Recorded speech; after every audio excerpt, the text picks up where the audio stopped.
Enfin, j'ai l'occasion de découvrir et d'essayer la toute nouvelle Kia Picanto Restylé 2024. Et dans cette vidéo, on va faire un essai complet, intérieur, extérieur, qualité des matériaux, système multimédia, tout sur la voiture. Mais j'ai aussi une vidéo séparée si vous voulez la voir sur la route, où j'ai fait l'essai routier avec la voiture, donc n'hésitez pas à aller voir cette vidéo pour découvrir comment se comporte cette nouvelle Picanto sur la route. En fait, ce n'est pas une nouvelle voiture, c'est un restylage, car elle est construite sur la même plateforme. Elle a à peu près la même taille. Mais Kia apporte ce nouveau langage de design à cette nouvelle Picanto. Ça veut dire qu'on retrouve ce design super sympa qu'on a déjà vu sur les EV9, EV3. Et, dans cette vidéo, je vais vous en montrer un peu plus. On a de la chance, j'ai de la chance, parce qu'on a la version GT-Line, qui est la plus belle version. Et de mon point de vue, c'est la plus belle citadine, vraiment petite, compacte, que vous pouvez acheter en 2024. Et là, les gars, si vous voulez voir la voiture, d'ailleurs, si vous voulez l'acheter, si vous voulez l'essayer, si vous êtes en Suisse, allez voir les gars à Zurich, chez Emil Freyadstetten. Je mettrai le lien dans la description, ainsi que sur l'écran. Allez vraiment y jeter un œil, parce qu'ils ont déjà la voiture. Ils ont toutes les nouvelles Kia, donc ils sont aussi super sympas. Donc allez vraiment les voir. Le lien sera dans la description. Maintenant, laissez-moi vous donner quelques données techniques, puis on commencera la revue extérieure-intérieure. Alors tout d'abord, ce qui est nouveau sur ce restylage, c'est qu'il ne propose plus le moteur turbo, ce qui, du point de vue des émissions et de toutes ces réglementations, les a poussés à retirer ce moteur turbo. Mais on a toujours un moteur essence d'1 litre. On a aussi un moteur essence 1,2 litres qui équipe la voiture aujourd'hui. Et sur cette version GT-Line, c'est une traction avant. Elle est équipée d'un moteur essence 1,2 litres, 4 cylindres en ligne, 84 chevaux, 122 Nm. C'est la version la plus puissante. La consommation tourne autour de 6,7 litres selon la norme WLTP. Regardez l'essai routier pour voir quel type de consommation j'obtiens. Et aussi, il y aura à l'avenir des essais en ville, donc on la testera également en ville et sur l'autoroute pour voir la consommation. Émission de CO2, 156 grammes. Le poids de la voiture est de 1013 kg.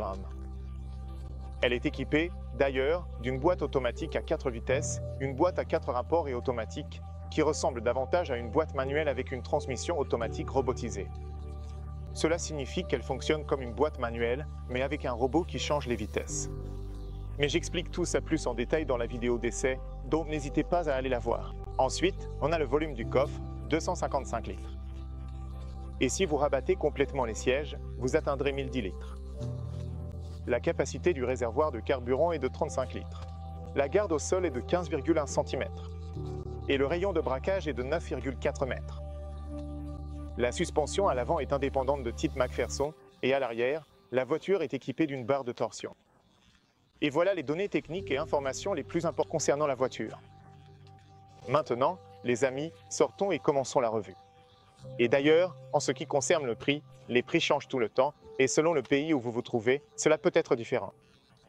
Je préfère ne pas vous donner le prix, car selon le pays ou la ville, il vaut mieux vérifier auprès de votre concessionnaire le plus proche ou consulter le site web de Kia. Quoi qu'il en soit, sortons et commençons la revue. Voici la clé. J'adore le fait qu'ils aient apporté cette nouvelle clé qu'on retrouve aussi sur les modèles Kia plus grands et plus chers. Donc, on l'a ici maintenant. Elle a vraiment un super look. Non seulement le langage de design a été amélioré et changé, mais la clé a aussi été introduite ici.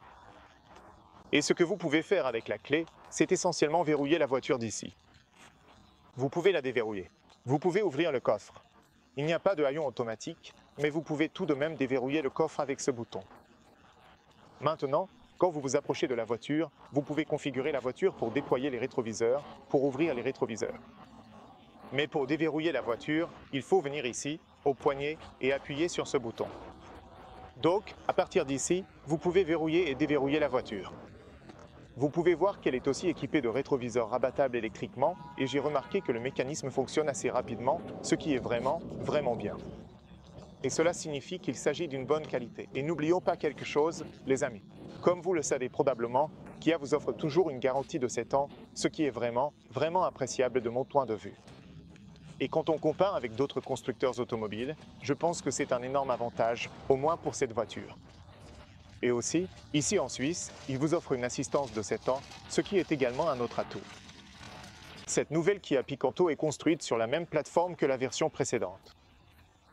Mais Kia veut apporter ce design, ce nouveau langage stylistique issu de leurs autres modèles électriques, comme l'EV9, l'EV3, et ils ont vraiment réussi leur coup.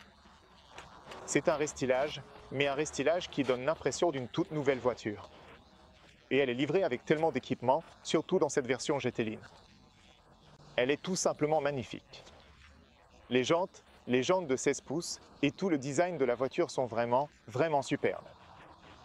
Vous pouvez voir que la voiture est équipée de jantes de 16 pouces. On a cette combinaison de noir brillant avec une sorte de chrome tout autour ici, des jantes en alliage. Aussi, vous avez des disques de frein à l'arrière et pas de frein à tambour. Et à l'avant également, vous avez des disques de frein ventilés et un étrier de frein classique. Jantes de 16 pouces, donc vous pouvez voir la taille ici, c'est du 195/45 R60. Et un autre changement à l'avant, je n'ai pas beaucoup de place ici donc je dois faire un petit détour. Donc, l'autre changement à l'avant de la voiture, c'est le fait que sur cette version GT-Line, par rapport à la version normale, vous avez cette barre lumineuse LED qui traverse tout l'avant de la voiture ici.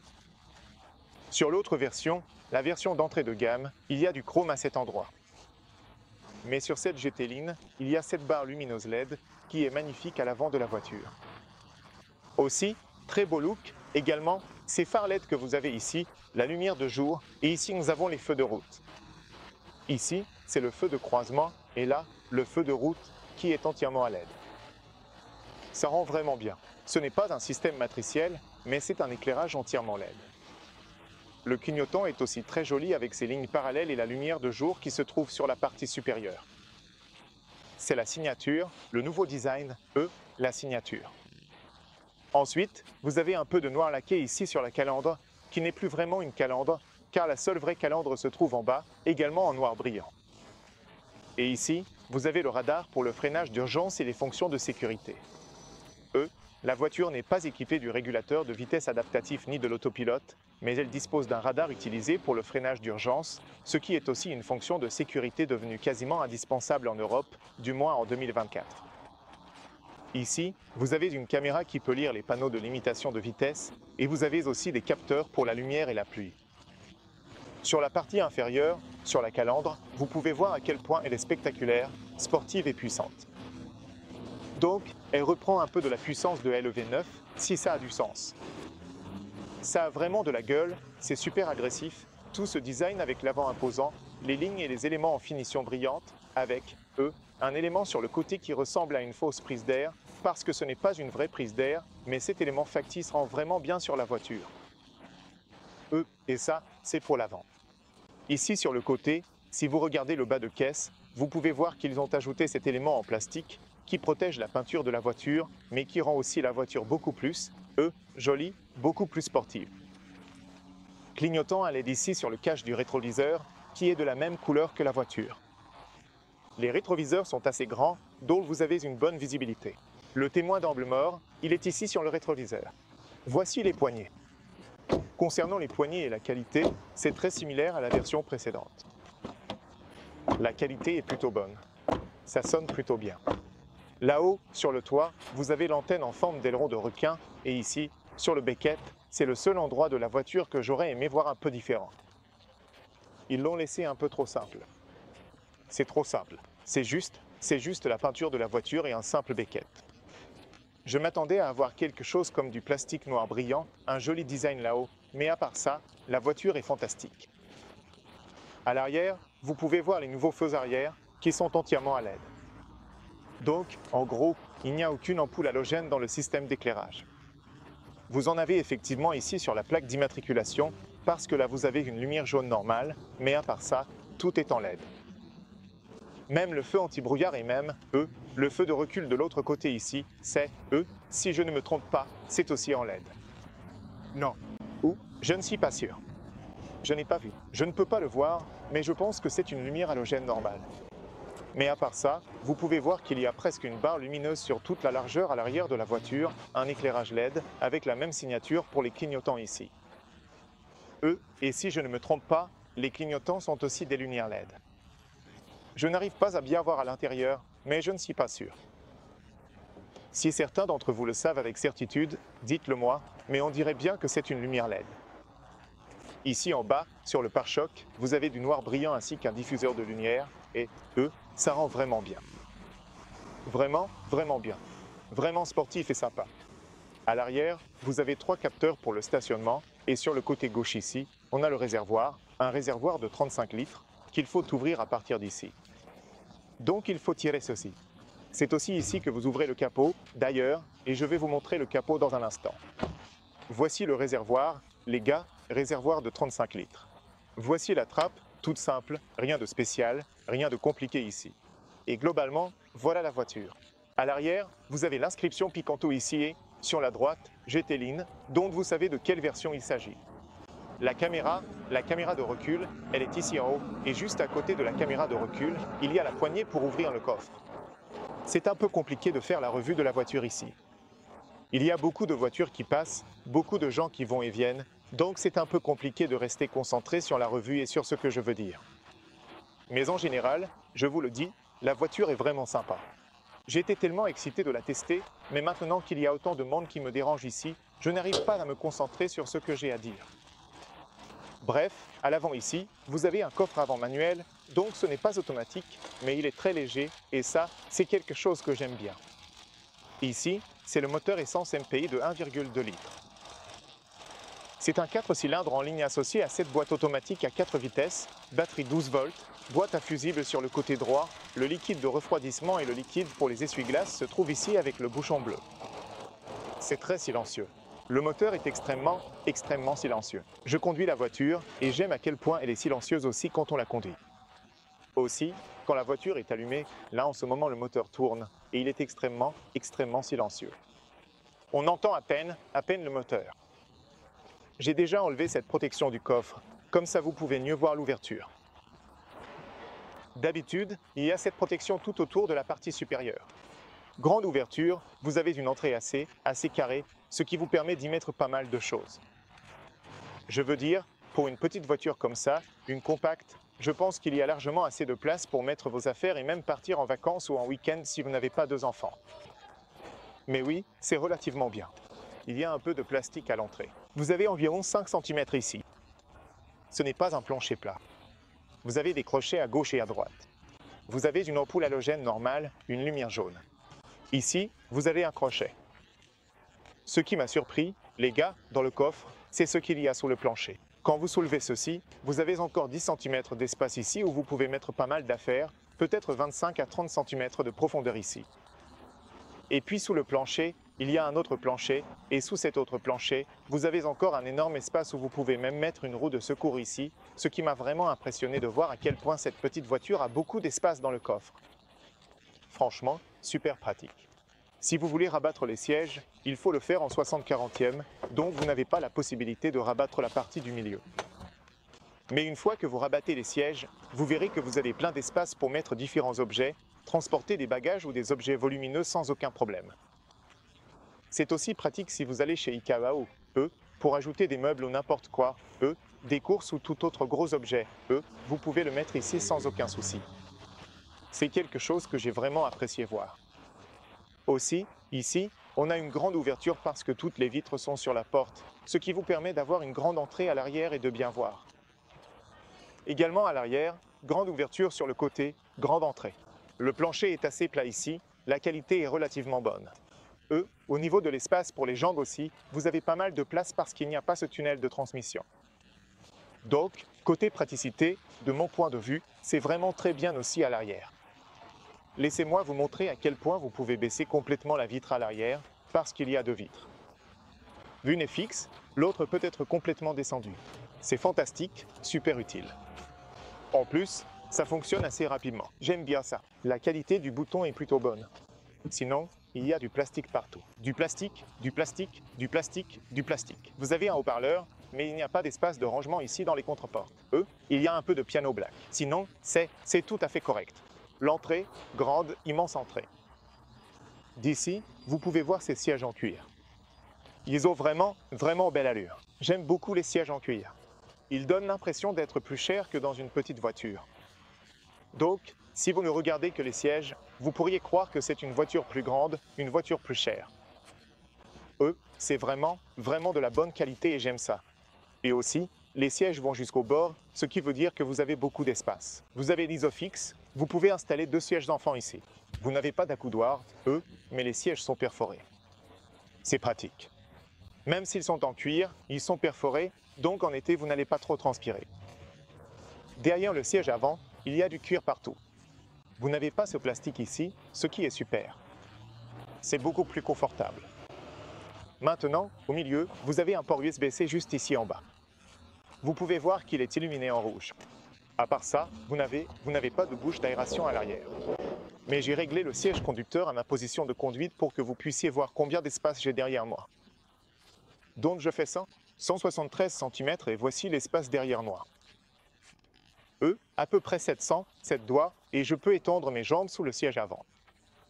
Pour moi, c'est très bien pour 173 cm. Au niveau de la tête, c'est aussi très bien. J'ai genre 5 doigts au-dessus de la tête, 4,5, 5 doigts, donc ça va. Aussi, vous avez une poignée, vous avez un crochet. La qualité du toit, c'est correct. Ce n'est pas la meilleure, mais j'aime le fait que ce soit blanc, ça rend l'intérieur beaucoup plus lumineux. Ce que j'aime ici à l'arrière, c'est la visibilité, parce que la vitre est prolongée ici. J'ai une très bonne visibilité vers l'extérieur.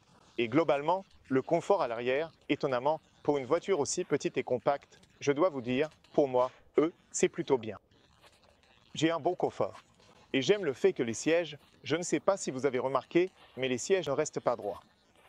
Ils sont un peu inclinés vers l'arrière, ce qui permet d'avoir beaucoup plus de confort. C'est pour ça que je vous dis que j'aime vraiment cette voiture. Aller au milieu, je peux y aller assez facilement. Je peux rester presque avec les jambes serrées. Pas complètement, mais presque. J'ai encore un peu d'espace, peut-être 4 doigts et demi. Au-dessus de ma tête, j'ai moins d'espace. J'ai 4 doigts et un peu. Si j'étire la main, même pas complètement. Pas complètement, mais pour de courts trajets, je peux rester ici. C'est un peu plus dur à l'arrière, un peu plus dur en bas. Mais tu n'as pas de ceinture de sécurité, n'est-ce pas? Oh oui. Tu n'en as pas. Tu n'as pas de ceinture de sécurité. Oh oui, tu l'as fait. Vous disposez d'une ceinture de sécurité pour une 3e personne. Vous pouvez avoir 3 personnes à l'arrière. Mais pour les voyages courts et moyens, je pense que ça ira. Je pense que tout ira bien pour toi. Ouais, ce n'est pas mal. Mais oui, bien sûr, c'est une petite voiture compacte, mais étonnamment, on a un assez beau confort à l'arrière. Maintenant, concernant le tableau de bord et le design, écran multimédia de 8 pouces, volant, c'est magnifique. Nous avons un cockpit numérique et le design général n'est pas un grand changement par rapport à la version précédente, mais dans l'ensemble, ça a l'air, plutôt bien. Donc, on va passer à l'avant maintenant pour vous montrer le reste, les gars. Ici, vous avez une grande vitre d'un seul tenant, la visibilité est plutôt bonne. Vous avez aussi un petit haut-parleur ici et un autre haut-parleur là. Cette fois, vous avez un espace de rangement à l'avant relativement correct pour la taille de la voiture. Mais j'aime beaucoup le fait que vous ayez une grande surface de vitre, qui vous permet d'avoir une très bonne visibilité du point de vue du conducteur. Cette fois, c'est la même histoire, du plastique partout sauf dans cette zone ici, où l'on a du cuir avec ses surpiqûres blanches. Le bouton pour les vitres donne vraiment une impression de bonne qualité. Bouton de verrouillage et de déverrouillage, verrouiller les vitres. Rétroviseur réglable électriquement, aussi rabattable électriquement, ce qui est également super. Vous avez même sur le tapis l'inscription Geteline. Pédale en aluminium, ce qui est sympa sur cette version Geteline. Siège réglable manuellement d'ici, ici et là. Et aussi, vous pouvez voir que l'entrée à l'avant est vraiment grande. Les sièges en cuir, c'est la même histoire, sauf que cette fois à l'avant, vous avez ce cuir dans une sorte de grille ici, autour des bords. Vous avez un soutien latéral, des sièges perforés, c'est la même histoire. Excellent siège. Excellent confort sur les sièges. Je conduis la voiture et j'ai été surpris de voir à quel point elle est confortable. J'ai toujours vraiment l'impression de conduire une voiture plus grande parce qu'ils sont plus larges sur les côtés comme ça, ici, en haut sur le côté. Vraiment pas mal, j'aime bien ça. Ensuite, vous avez quelques boutons ici pour la position des phares même s'ils ne sont pas matriciels, phares réglables. Vous avez des feux full LED et vous pouvez régler leur position d'ici. Ici, c'est le contrôle de traction, marche, arrêt, et là on a le réglage pour les pneus.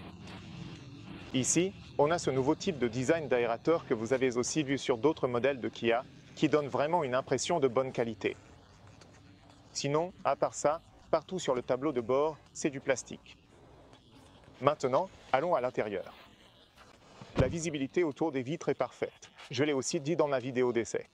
Bonne visibilité dans les rétroviseurs, bonne visibilité à travers le pare-brise et aussi dans le rétroviseur ici en haut. Vous pouvez aussi voir la visibilité à l'arrière. Vous pouvez voir les sièges à l'arrière. La grande surprise, c'était de voir que vous avez un accoudoir. D'habitude, dans ces petites voitures, il n'y a pas d'accoudoir, mais là, vous avez un accoudoir réglable, ce qui est plutôt cool et aussi de bonne qualité en cuir. Vous avez aussi un peu d'espace de rangement là en bas. Laissez-moi vous montrer. Un peu d'espace de rangement pour mettre différents objets.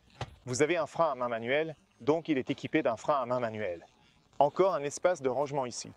Une autre chose que la voiture n'a pas et que j'aurais aimé avoir, c'est une fonction auto-hold. Il n'y a pas de fonction auto-hold, donc vous devez garder le pied sur le frein, même si vous avez une boîte automatique à 4 vitesses, et c'est une sorte de boîte automatique robotisée, ce que j'expliquerai pendant l'essai routier. N'hésitez pas à aller voir cette vidéo. Mais si vous voulez commencer à rouler, il faut appuyer sur le frein, maintenir le frein, relâcher le frein à main, puis passer en mode drive ou en marche arrière. Et au fait, si vous passez en marche arrière, voici la caméra de recul. La résolution n'est pas la meilleure, mais l'image est assez grande. Vous la voyez sur cet écran de 10 pouces. Donc je pense que je ne veux pas, déranger les autres usagers de la route, donc bref. Vous avez un écran de 10 pouces et cette caméra de recul sur cet écran de 10 pouces rend vraiment bien. La résolution n'est pas la meilleure, mais ça va, et vous avez aussi ces lignes d'assistance actives qui vous aident à vous garer. Donc, de mon point de vue, c'est très bien. Ensuite, vous passez en mode conduite, mais vous pouvez aussi changer les vitesses manuellement si vous le souhaitez. Vous pouvez le faire vous-même sans laisser cette boîte automatique robotisée sans charger, parce que je pense que vous pouvez le faire mieux que la voiture, du moins sur cette version. Et ensuite, vous allez à droite, puis vous le faites vers le haut ou vers le bas, et vous changez les vitesses manuellement si vous voulez le faire. J'aimerais avoir la voiture plus longtemps, et je veux faire une vidéo pour vous montrer comment on peut faire ça. Donc oui, restez dans le coin, parce qu'il y aura quelques vidéos avec la voiture qui vont arriver. Ensuite, vous avez ici 2 porte-gobelets, que vous pouvez bien sûr fermer si vous voulez utiliser cet espace pour autre chose, tout simplement comme ça. Vous avez un emplacement où vous pouvez recharger votre téléphone sans fil, ce qui est encore une fois très pratique, très utile. Vous avez ici une prise 12 volts. Vous avez un port USB 2, un USB-C et un peu d'espace de rangement un peu plus haut. Un espace extrêmement bien pensé, un espace de rangement. Vous avez la climatisation, un système de climatisation automatique, ce qui est encore une fois super pratique, super agréable. Vous pouvez aussi l'éteindre d'ici, vous pouvez changer les bouches d'aération et tout cela se fait avec des boutons physiques, ce qui est vraiment facile à utiliser. Ici, vous avez la boîte à gants qui est relativement grande. On peut voir que vous avez quelques livres ici, ce qui n'est généralement plus le cas dans les voitures de nos jours. Mais sinon, le design du tableau de bord est en plastique avec quelques touches de chrome. Ça a l'air sympa. Ici, vous avez aussi 2 bouches d'aération. Les aérateurs donnent une bonne impression, la qualité est relativement bonne. Vous avez le bouton Start-Stop pour le moteur, donc pas besoin de démarrer avec une clé. Un autre petit inconvénient, ou grand, selon comment on le voit pour moi, ce n'est pas un problème, c'est que le volant est réglable manuellement et vous ne pouvez l'ajuster qu'en hauteur. Vous ne pouvez pas l'ajuster en profondeur. Et je ne sais pas pour vous, mais pour moi, ça allait. J'ai trouvé ma position, mais oui, pour certaines personnes, ça peut déranger. Voici la lumière. Je ne sais pas si vous pouvez la voir.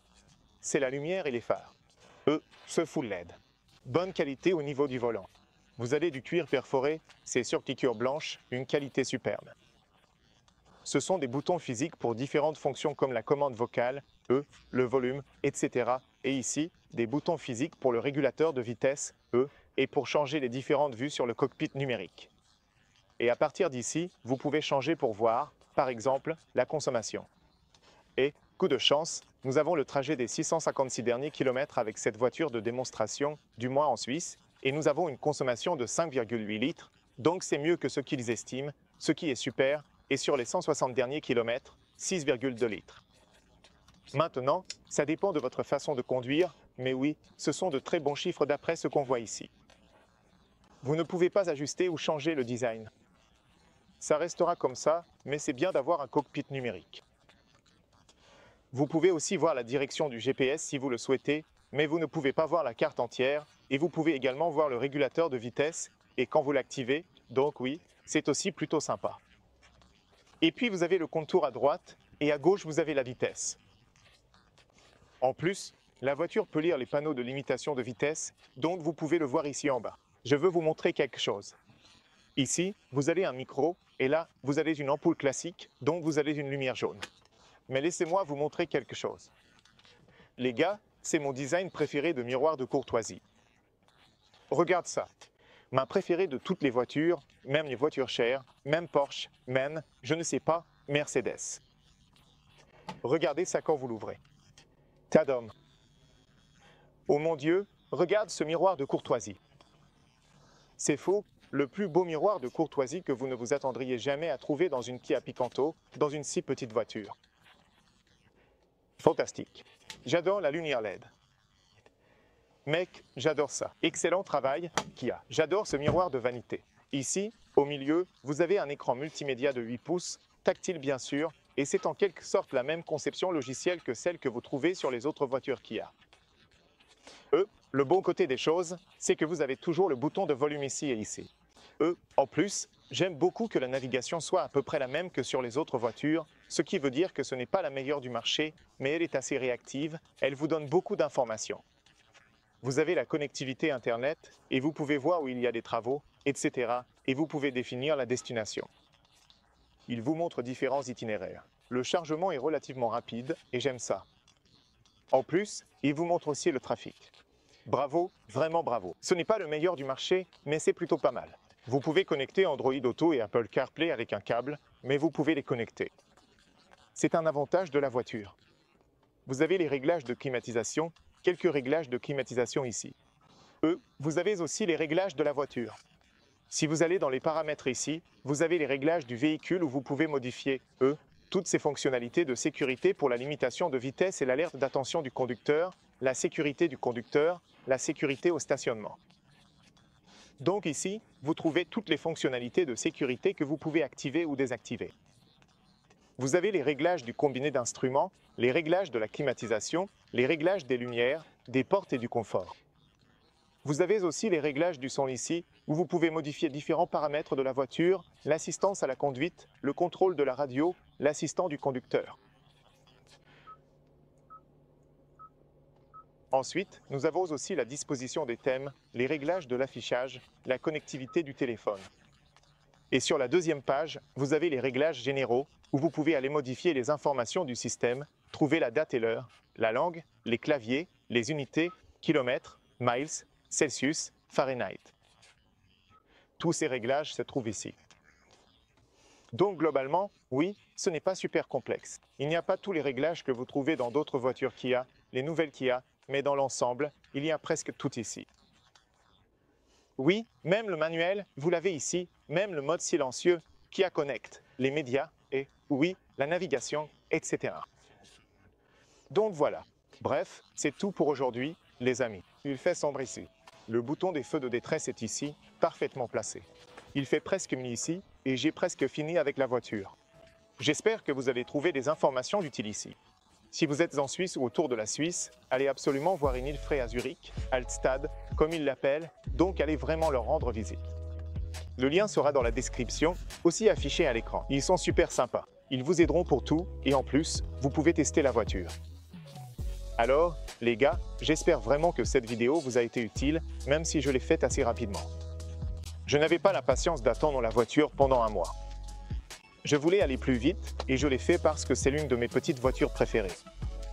Je recevrai la voiture dans 20 mois et ensuite je ferai aussi des tests plus poussés, notamment sur la consommation et aussi en ville. J'espère que plus. N'oubliez pas liker, partagez, vous abonner. Je vous en serai vraiment reconnaissant. Un grand merci à vous tous qui regardez mes vidéos. N'oubliez pas d'aller voir l'essai routier avec la même voiture. C'est sur ma chaîne. Si ce n'est pas encore le cas, ça arrive bientôt, alors allez jeter un œil. Merci d'avoir regardé. N'oubliez pas de liker, partager et vous abonner. Je vous en serai vraiment reconnaissant. Merci à vous, les amis. Maintenant, je veux vous emmener dehors pour vous montrer encore une fois la voiture, parce que j'aime vraiment beaucoup le design extérieur de cette voiture. Je veux juste vous la montrer encore une fois de nuit, avec un peu de lumière. Alors, regardez ça. Oh, regardez les feux arrière. Waouh, ça rend super bien. Regardez les jantes. Elles vont vraiment bien avec la voiture. Et l'avant, bien sûr, avec le nouveau langage de design et cette barre lumineuse LED qui traverse toute la face avant. Magnifique. Bref, à bientôt les amis.